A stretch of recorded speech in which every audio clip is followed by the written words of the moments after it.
Hello à toi et bienvenue sur cette nouvelle vidéo qui est donc la deuxième partie questions-réponses concernant ma réussite de ma FIV. Donc je me permets de faire la suite. Donc je vais faire comme la vidéo précédente, je vais faire les questions que vous m'avez posées et je vais vous faire une réponse voilà, par rapport à ma propre expérience personnelle.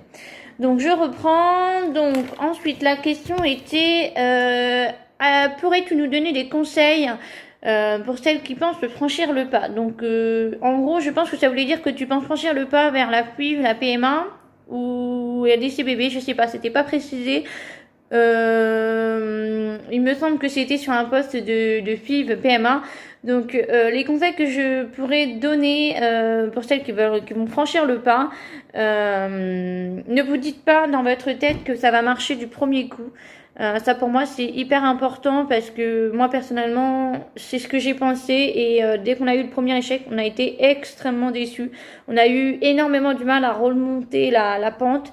C'est pour le coup qu'on était complètement désespérés. On se disait c'est pas possible, les médecins nous ont raconté n'importe quoi.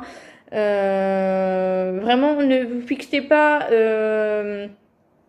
un objectif, si je peux dire ça comme ça, que celle-ci c'est la première, celle-ci va marcher. Si vous vous dites ça dans votre tête directement, honnêtement, ça n'a pas marché pour moi. Donc quelques conseils que je pourrais vous donner, donc c'est évidemment de vous reposer. Voilà, il faut absolument que votre corps soit prêt. De faire aussi de l'acupuncture, de la sophrologie. Enfin voilà, tout ce qui est médecine douce, franchement, allez-y, foncez-y. Pourquoi pas même de l'hypnose si jamais vous avez eu un passé assez difficile, que ce soit émotionnellement, que ce soit professionnellement, différemment, enfin n'importe lequel. C'est hyper important de savoir se libérer avant de pouvoir, en fait, pouvoir faire une conception d'un enfant, quoi. Qu'en fait, on dit toujours que c'est le cerveau qui commande, mais l'utérus aussi lui commande et en fonction de si votre corps il n'est pas disponible, il n'est pas prêt, clairement ça ne fonctionnera pas. Donc moi les conseils que je vous donne c'est vraiment de passer par toute médecine douce, même l'ostéopathie parce que moi personnellement à chaque fois que j'y allais avant de faire mes transferts de FIV, j'y allais 2-3 jours avant et ça m'a toujours fait du bien et à chaque fois que je les ai fait ces 2 fois là ça m'a réussi à chaque fois. Mais voilà, ne dites pas dans votre tête que ça va fonctionner du premier coup. Restez bien consciente, restez bien les pieds sur terre. Voilà, c'est une méthode différente on va dire d'une conception naturelle. Et c'est vrai que, qu'on veuille ou pas, on apporte quelque chose au corps comme un corps étranger. Donc même si ça reste vos embryons, mais bon, tout le matériel qu'ils ont pour nous faire le transfert, effectivement, ça reste un corps étranger. Il y a des corps qui l'acceptent très vite, très vite, et d'autres pas du tout. Donc voilà, je tiens vraiment à le préciser. Voilà, ne vous prenez pas la tête. Voilà, vous y allez. Ça fonctionne, ça c'est super. Ça fonctionne pas, c'est pas grave. Faut garder positif et continuer, voir de l'avant et surtout vous dire que en fait rien n'est perdu quoi. Même si vous en faites 2, 3, 4, 5, effectivement c'est long, le parcours est très long. Moi aussi il a été très très long, mais honnêtement ça en valait la peine. Effectivement quand ça a marché, j'y croyais même plus. Clairement j'y croyais plus. Et en fait, je pense que même si on dit on n'y pense pas, je pense qu'inconsciemment notre cerveau il a toujours il sait ce qui se passe, hein, il sait qu'on la procédure qu'on fait quoi. Enfin, il sait bien. Donc, je pense qu'inconsciemment en fait notre cerveau nous le dit en fait qu'on veut cet enfant, on veut construire notre famille et finalement on n'y arrive pas. Donc voilà, là les conseils vraiment que je peux vous donner pour franchir le pas. Aussi un autre conseil que je pourrais vous donner, arrêtez un petit peu d'écouter les gens d'extérieur, de vos amis proches, de votre famille proche. Voilà, restez concentrés sur votre couple. Votre couple doit être très fort.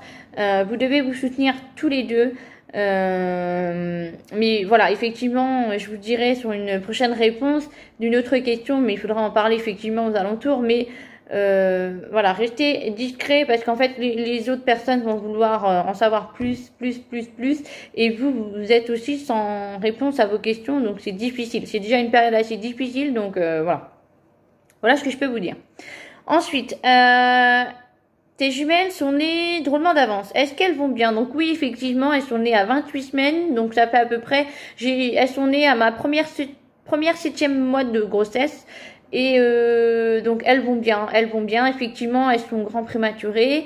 On a été quand même... 2 mois et demi à peu près en néonate. Donc on a fait toute étape de néonate. La néonate réanimation, la néonate... intensif, soins de jour, enfin voilà, on est passé vraiment partout, les pré-sortants, enfin voilà. Donc effectivement, j'ai eu beaucoup de chance, c'est qu'elles avaient un très bon poids de départ et à la naissance quoi, et du coup moins elles sont crevettes, j'ai envie de dire, mieux c'est. Effectivement, les poumons, tout ça, les organes n'étaient pas encore finis de se développer intérieurement. On ne le voit pas, mais pourtant, je peux vous assurer que les organes n'étaient pas finis. D'ailleurs, d'où la réponse d'une grossesse de 9 mois. Il y a une raison. Et puis, donc voilà, j'ai vu étape par étape le développement de mes filles, des progrès qu'elles ont pu faire. Et surtout...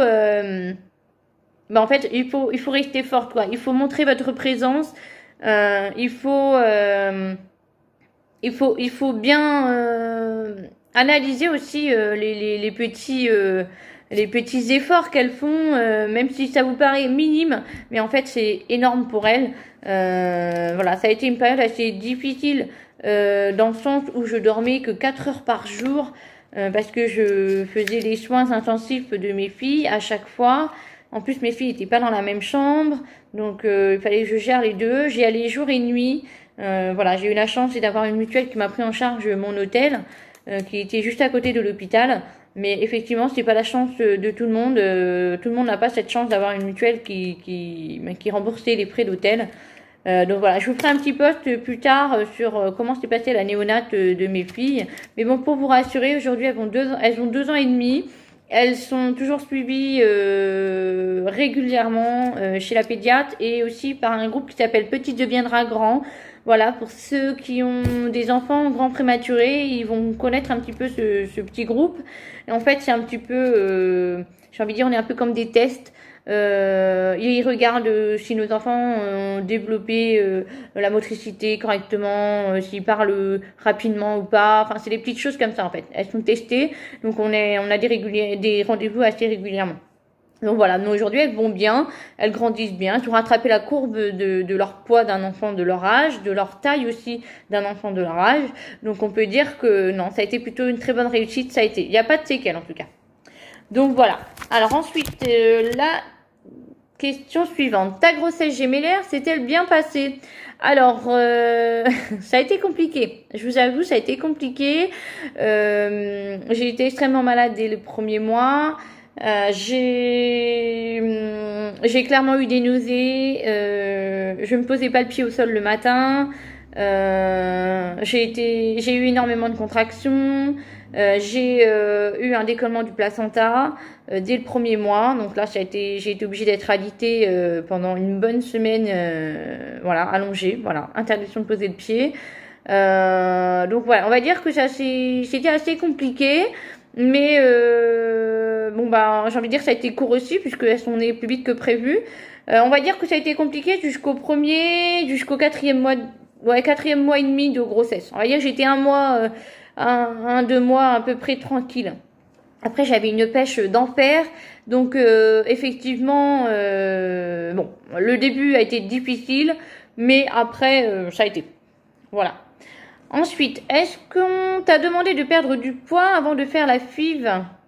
Alors, effectivement, il est conseillé pour les personnes qui sont en surpoids de perdre du poids avant de passer à l'étape FIV. Alors, tout simplement, pourquoi? Parce que d'après, on va dire, leurs données de réussite, on va dire ça comme ça, ils se sont aperçus que les personnes qui étaient en surpoids, en fait ça marchait moins bien, ça marchait même presque pas, ça donnait très peu de chances pour que ça réussisse. Alors moi personnellement je n'étais pas en surpoids, j'avais même perdu du poids avant en fait, enfin d'engager avant les transferts, tout ça. En fait, j'ai essayé de maintenir une petite routine sportive, mais alimentation équilibrée aussi. J'avais perdu 12 kilos, mais bon, j'étais pas en surpoids non plus, hein. Donc voilà, c'était vraiment mon bon vouloir à moi. C'était pour mieux me sentir bien, en fait, bien dans ma tête, bien dans mon corps, qui est hyper important. Et voilà, donc non, effectivement, moi, j'ai pas eu ce cas-là. Effectivement, d'après les données, voilà, des taux de positivité, de réussite, effectivement, il ne faut pas être en surpoids. Donc après ça va être le médecin qui va vous dire à peu près, hein, combien de poids il faudrait que vous perdriez pour pouvoir maximiser vos chances en fait. Donc il faut pas le prendre mal. Alors tout simplement aussi ça peut être le pourquoi faut perdre du poids, tout simplement parce qu'il y a des traitements et il y a des traitements qui donnent aussi beaucoup de rétention d'eau, qui font prendre aussi du poids autre que la rétention d'eau. Donc voilà, donc c'est hyper important quoi. En fait, il y a un risque pour vous comme pour votre fœtus, votre embryon si jamais ça fonctionnait, et pour votre grossesse quoi. Vous pourriez faire une grossesse assez compliquée et voilà, risqué pour vous comme pour lui quoi. Donc voilà. Eh ben écoutez, j'aurai d'autres questions, réponses à vous faire partager que j'ai vu encore dernièrement. Donc n'hésitez pas encore à me poser vos questions en dessous. J'essaierai d'y répondre rapidement en forme de vidéo si vous souhaitez. N'hésitez pas à me dire sous la vidéo si vous avez bien aimé ce style de vidéo, s'il faudrait que j'en fasse d'autres. Je pourrais, il n'y a pas de souci. Et aussi, n'oubliez pas de vous abonner à ma chaîne afin de ne rater aucune de mes vidéos. Voilà, à très vite. Bye.